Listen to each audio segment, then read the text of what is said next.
Everyone, welcome to Learner B Extra. I am Shivani Chauhan. इस video में हम क्लास 9 साइंस की बुक का चैप्टर 12 साउंड की एक्सरसाइज के सोल्यूशन देखेंगे। क्वेश्चन 9 से आगे के जितने भी हम लोग इसमें देखेंगे वीडियो में देखेंगे, ठीक है। 9 से पहले के हम लोग जो है देख चुके हैं, और अगर आप लोग सर्च करेंगे Learner B Extra class 9 chapter 12 exercise solution तो वो आपको मिल जाएंगे। अब हम लोग 9 क्वेश्चन नंबर देख लेते हैं। क्वेश्चन नंबर 9 में हम लोग को बोला गया है frequency of source of sound is 100 hertz. तो फ्रीक्वेंसी हम लोगों को जो फ्रीक्वेंसी है वो कितनी है, वो हमारे पास 100 हर्ट्ज़ दिया है। How many times does it vibrate in a minute. Time कितना है, टाइम है 1 मिनट। 1 मिनट का मतलब होता है 60 सेकेंड। तो 60 सेकेंड में ये कितनी बार वाइब्रेट हो जाएगा। तो frequency is equals to number of oscillations, ठीक है, number of oscillation upon time, ये फॉर्मूला होता है। Frequency is equals to number of oscillation upon time. हम लोग को क्या पूछा है, how many times does it vibrate in a minute. एक मिनट में कितनी बार ये वाइब्रेट हो जाएगा। तो फ्रीक्वेंसी है हमें 100 गिवन है, टाइम है 60 सेकेंड का। नंबर ऑफ ऑसिलेशन और वाइब्रेशंस, नंबर ऑफ ऑसिलेशन और वाइब्रेशन कितनी हो जाएंगी। नंबर ऑफ ऑसिलेशन क्या होता है, नंबर ऑफ ऑसिलेशन का फॉर्मूला देखो होता है, यहाँ पे देखो नंबर ऑफ ऑसिलेशंस का फॉर्मूला अगर हम लोग निकालें तो ऐसे लिखिएगा, number of oscillations is equals to frequency, ठीक है। नंबर ऑफ ऑसिलेशन क्या फॉर्मूला बनेगा, फ्रीक्वेंसी इनटू टाइम। तो फ्रीक्वेंसी कितनी है 100 है, टाइम कितना है 60 सेकेंड है, तो 100 इंटू 60 यानी कि 600 टाइम्स। तो नंबर ऑफ ऑसिलेशंस हो जाएंगे 600 times. Source vibrate 600 times in a minute and produce a frequency of 100 hertz. तो 600 टाइम्स जो है वो वाइब्रेट कर जाएगा। हम लोग को फॉर्मूला लगाना था सिंपल सा, number of oscillation is equals to frequency into time. Frequency 100 है, टाइम 60 है, 100 इंटू 60 टाइम्स यानी कि 600 टाइम्स वो ऑसिलेट करेगा। सॉरी 6000। ओके, नेक्स्ट क्वेश्चन है, does sound follow same laws of reflection as light does. क्या साउंड भी वही लॉज ऑफ रिफ्लेक्शन को फॉलो करता है जैसे कि लाइट करती है। तो इसका आंसर है yes, sound follow same laws of reflection as light. The reflected sound wave and the incident sound wave make an equal angle with the normal to the surface at the point of incidence. तो देखो incidence रे और reflected ray का ये वाला angle और ये वाला एंगल क्या होता है, इंसिडेंट और रिफ्लेक्टेड। ये जो है ये I is equals to R होगा। Also reflected sound the normal to the point of incidence and the incident sound wave lie all in the same plane. तो ये वाला नॉर्मल, इंसिडेंट रे और रिफ्लेक्टेड रे ये एक ही plane पर सारे के सारे लाई करते हैं। तो जो लॉज ऑफ रिफ्लेक्शन साउंड हम लोगों की जो लाइट जो लॉज ऑफ रिफ्लेक्शन फॉलो करती है, same to same laws of reflection sound भी फॉलो करती है। Incident ray reflected ray equal होते हैं और सारे के सारे एक ही प्लेन पर लाई करते हैं। क्वेश्चन नंबर 11 है, when a sound is reflected from a distant object. Sound जो है वो एक काफ़ी, जैसे कि ये ऑब्जेक्ट था और ऐसे करके ये साउंड यहाँ पे गई और फिर ये रिफ्लेक्ट होकर के आ गई। When a sound is reflected from a दूर के ऑब्जेक्ट, डिस्टेंट ऑब्जेक्ट, एंड एको जो है वो प्रोड्यूस होती है। Let the distance between the reflecting surface and the sound source of sound remains the same. मतलब डिस्टेंस यहाँ से ये जो डिस्टेंस है ये और ये जो वापस आई ये सेम है। Do you here echo sound on a hotter day. क्या आपको गर्मी वाले दिन में साउंड आवाज़ आएगी। तो देखो echo is heard when time interval between the reflected sound and the original sound is at least 0.1 second.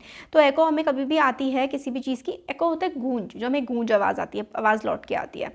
तो अगर जो साउंड पड़ी है और वापस आने की साउंड मतलब टाइम डिफरेंस जो है अगर 0.1 सेकेंड से कम है तो हम लोग को एको मतलब सुनाई देगी। एज द टेम्परेचर जैसे जैसे बढ़ता है, speed of sound in a medium also increase.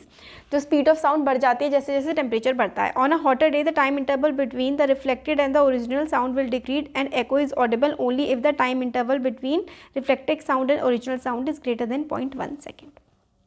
ठीक है, तो ये है, अगर गर्मी वाले दिन भी इतना होगा 0.1 सेकेंड का डिफरेंस बनेगा रिफ्लेक्टेड और इंसिडेंट पे तो हमें इको की आवाज़ आ जाएगी, वरना नहीं आएगी। Give to practical application of reflection of sound wave. तो साउंड वेव की हमें एप्लीकेशन बतानी है। तो sonar, sound navigation and ranging है ना। Reflection of sound is use to measure the speed and distance of under water object. Under पानी के नीचे जो ऑब्जेक्ट्स हैं उनकी स्पीड क्या है और वो कितने डिस्टेंस पे है, ये हम लोग को इसी स्पीड ऑफ साउंड और सोनार की हेल्प से पता लगता है, इसको हम लोग कहते हैं सोनार। और वर्किंग ऑफ स्टेथोस्कोप, स्टेथोस्कोप का जो काम होता है, sound of patients heart beat reaches doctor ear through multiple reflection of sound. तो साउंड कई कई बार स्टेथोस्कोप के अंदर ऐसे ऐसे करके रिफ्लेक्ट होती है, तब कान तक डॉक्टर के पहुंचती है। तो दो हमारे रियल लाइफ एग्जाम्पल्स क्या क्या मिले, एक तो हम लोगों को क्या मिला, सोनार मिला, और एक हमें मिला स्टेथोस्कोप। नेक्स्ट है, a stone is dropped from a top of a tower. एक टावर से, टावर जो है वो 500 मीटर की हाइट पे है, ठीक है, हाइट एच जो है वो क्या है 500 मीटर है, और ये जो हाइट है पूरी ये 500 है, यहाँ से लेकर के यहाँ तक का।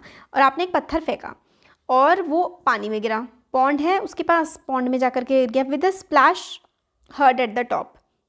तो जो पत्थर पानी में गिरा है उसकी जो स्प्लैश करने की, गिरने की आवाज़ है वो टॉप पर कितनी देर में सुनाई देगी। ग्रेविटी जो है हमें कितनी लेनी है, वो लेनी है 10 मीटर पर सेकेंड, यानी कि g की वैल्यू जो है वो है 10 मीटर पर सेकेंड, और स्पीड ऑफ साउंड हम लोगों को दे रखी है 340 मीटर पर सेकेंड। ये ऐसा करके होता है मीटर पर सेकेंड, ठीक है। तो हमें वेलोसिटी ऑफ साउंड दे रखी है, हाइट दे रखी है और ग्रेविटी दे रखी है। देखो सिंपल सी बात है, इससे पहले के जो चैप्टर थे उसमें भी हमने देखा था कोई भी चीज़ जो ऊपर से गिरती है उसकी इनिशियल वेलोसिटी u जो है वो क्या होती है, 0 होती है। तो इनिशियल वेलोसिटी जब पत्थर को छत ऊंचाई पर से फेंका जाता है तो वो 0 होती है। टाइम हम लोग जो है t ले लेते हैं। तो सेकेंड इक्वेशन ऑफ मोशन जो है s is equals to U T, ठीक है, यू टी वन आप छोड़ दो और टी वन छोड़ दो, नॉर्मल टी लो, s is equals to U T plus half G T square. s is equals to U T plus half G T square. s हमें क्या है, s होता है हाइट, तो 500 है, इनिशियल वेलोसिटी ये तो पूरा 0 हो जाएगा है ना, क्योंकि t 0 हो जाएगा। g की वैल्यू हम लोगों को क्या गिवन है, g की वैल्यू हम लोगों को गिवन है 10, और t हम लोगों को निकालना है, t का स्क्वायर, ठीक है। तो ये तो 0 हो जाएगा, तो ये क्या हो गया 500, या आप t2 इन सबसे कन्फ्यूज़ हो जाओगे, ये सब चीज़ें छोड़ो, यहाँ देखो ये सब छोड़ो, इसको यहाँ देखो मैं जो कर रही हूँ, ये 0 हो जाएगा, यहाँ पे हो जाएगा 2 5 10, यानी कि 5t स्क्वायर, ठीक है। और 0 है तो इसकी तो कोई वैल्यू ही नहीं है, तो ये हो जाएगा 500 और ये हो जाएगा 5t स्क्वायर। अब 5 जो है t स्क्वायर के साथ मल्टीप्लाई में है, तो इक्वल टू से दूसरी तरफ आके क्या हो जाएगा, डिवाइड हो जाएगा। तो ये क्या बचेगा, ये बचेगा 100। तो हमारे पास अब यहाँ देखो t स्क्वायर क्या है, t स्क्वायर हमारे पास 100 आया है। अब रूट ये हटा दो, स्क्वायर हटा दो, रूट लगा दो, तो t 100 क्या हो जाएगा, t अंडर रूट 100, तो t की वैल्यू आ जाएगी 10। तो t की वैल्यू हमारे पास आ गई 10 सेकेंड, ठीक है। तो यहाँ तक आप लोगों को समझ में आ गया, t 1 छोड़ो, ये सब पता नहीं, t इज इक्वल्स टू क्या आ जाएगा हमारे पास 10 सेकेंड आ जाएगा, ठीक है। t की वैल्यू आ गई 10 सेकेंड। टाइम t2, तो अब ये t की वैल्यू आ गई, तो अब मैं छोटा सा, ये पहला टाइम है, ठीक है, यहाँ से लेकर के यहाँ तक जाने का जो पत्थर नीचे गिरने का टाइम था वो ये था t, ठीक है। अब टाइम एक और एक कैपिटल T अगर मैं ले लूँ, या फिर अब मैं t2 ले लेती हूँ, और अब इन सब के आगे अब लगा दो, अब यहाँ पे 1 लगा दो छोटा सा, ताकि अब आपको इजीली समझ आ जाएगा, इसलिए मैं कर रही हूँ। अब यहाँ पे छोटा सा 1 लगा दो, तो t1 क्या है 10 सेकेंड है। अब time taken by sound to reach the top from the tower base, अब ऊपर से नीचे आने का और नीचे से ऊपर, ठीक है, दो चीज़ें हैं। तो क्या हो जाएगा हमारा, अब हमारा यहाँ पे जो फॉर्मूला लगेगा वो लगेगा, देखो स्पीड इज इक्वल्स टू क्या होता है, डिस्टेंस अपॉन टाइम। तो हम लोगों को टाइम क्या हो जाएगा यहाँ पे हमारा जो टाइम है, time is equals to distance कितना है, डिस्टेंस अपॉन स्पीड हो जाएगा। डिस्टेंस हम लोगों का 500 था, टाइम हम लोगों का, और स्पीड हमारी थी साउंड की 340, तो इसको जब हम लोग डिवाइड करेंगे तो हमारे पास आंसर आ जाएगा 1.47 सेकेंड। तो टोटल टाइम कितना लगेगा, t1 प्लस t2, 10 प्लस 1.47, तो यानी कि 11.47 का टाइम उसको लगेगा पहुँचने में, साउंड को नीचे से वापस ऊपर तक पहुंचने में कितना टाइम लगेगा, उसको टाइम लगेगा 11.47 सेकेंड का। आया समझ में, मैं एक और बार समझा देती हूँ। देखो ये देखो, एक सेकेंड रुको ज़रा, यहाँ पे ये सब ये हटाओ ज़रा, ये ठीक है, इसको कट कर दो। हाँ, तो ये जो पूरा का पूरा सोल्यूशन है ना,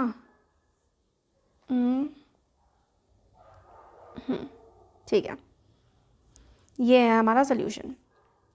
तो इसमें हम लोगों का क्या है, s is equals to U T 1 plus half G D square, ये हमारा सेकेंड इक्वेशन ऑफ मोशन है। s की वैल्यू हमारे पास 500 है, 500 हम लोगों ने वैल्यू पुट कर दिया। फिर उसके बाद u इनिशियल वेलोसिटी 0 थी, s क्या था हमारे पास, s हमारे पास 500 था, इनिशियल वेलोसिटी थी 0, टाइम था हमारे पास, निकालना था T1 और T2, 2 टाइम हमें निकालने हैं, ठीक है, क्योंकि एक बार नीचे आवाज़ जाएगी फिर वापस ऊपर जाएगी। स्पीड ऑफ साउंड हम लोगों को दे रखी है कितनी, 340 स्पीड ऑफ साउंड है, स्पीड ऑफ साउंड, ठीक है, 340 मीटर पर सेकेंड दे रखी है।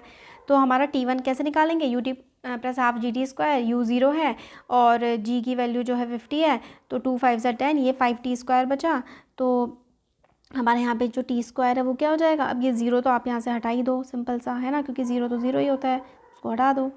तो यहाँ पे हमारा बचेगा 500/5 यानी कि 100। तो 100 T स्क्वायर था, तो रूट वूट हटा देंगे तो T की वैल्यू क्या आ जाएगी, 10 सेकेंड। तो जो T1 है ये आ गया 10 सेकेंड। फिर उसके बाद नीचे से ऊपर जो आवाज़ जाएगी, ठीक है, अब उसमें देखो sound T2 time taken by sound to reach the top from the tower base, ठीक है, नीचे से ऊपर जाने में आवाज़ और कितना टाइम लगेगा। देखो डिस्टेंस इज इक्वल्स टू क्या होता है, हम लोगों को एक चीज़ पता है, speed is equals to distance upon time, speed is equals to distance upon time. तो टाइम क्या हो जाएगा, time is equals to distance upon speed. Distance कितना है, डिस्टेंस है 500 और स्पीड कितनी है साउंड की 340। तो ये आप लोग जब काट दोगे यहाँ से तो हमारे पास बचेगा 1.47 सेकेंड। अब टोटल टाइम कितना लगेगा, टोटल टाइम तो हम दोनों के दोनों टाइम्स को ऐड कर देंगे, 10 + 1.47, ये क्या हो जाएगा 11.47 सेकेंड, ठीक है। होपफुली आप लोगों को समझ में आ गया होगा। नेक्स्ट क्वेश्चन है,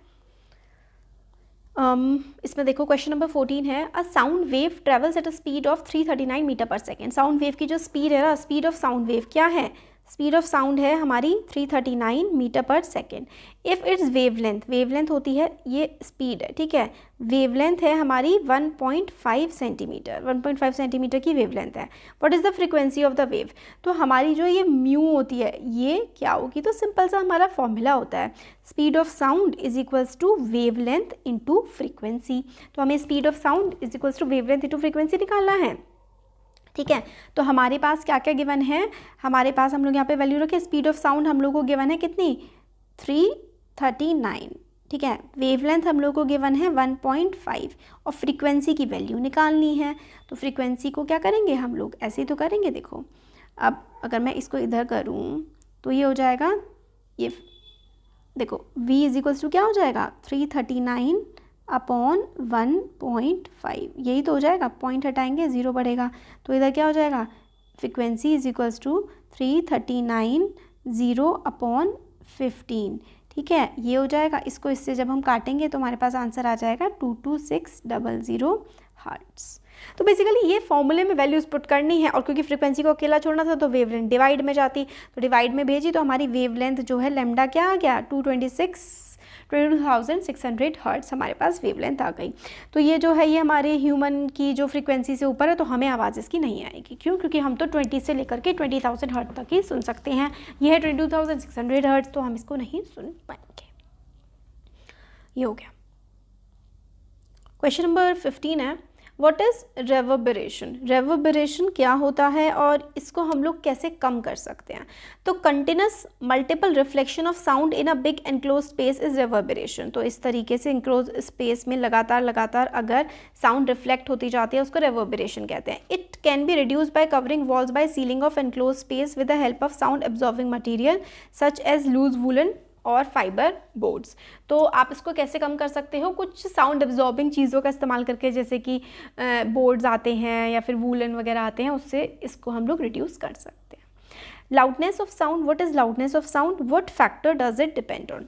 लाउडनेस ऑफ साउंड क्या होती है और ये किन फैक्टर्स पे डिपेंड करती है। तो loud sounds have high energy, तो लाउड साउंड जो होती है उनकी एनर्जी काफ़ी हाई होती है। Loudness directly depend on amplitude of vibration.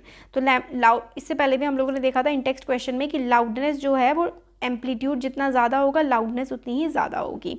It is proportional to the square of amplitude of vibration, square of amplitude of vibration के बराबर होती है लाउडनेस। नेक्स्ट है explain how bats use ultrasound to catch prey. Ultrasound waves का कैसे इस्तेमाल करती हैं बैट्स।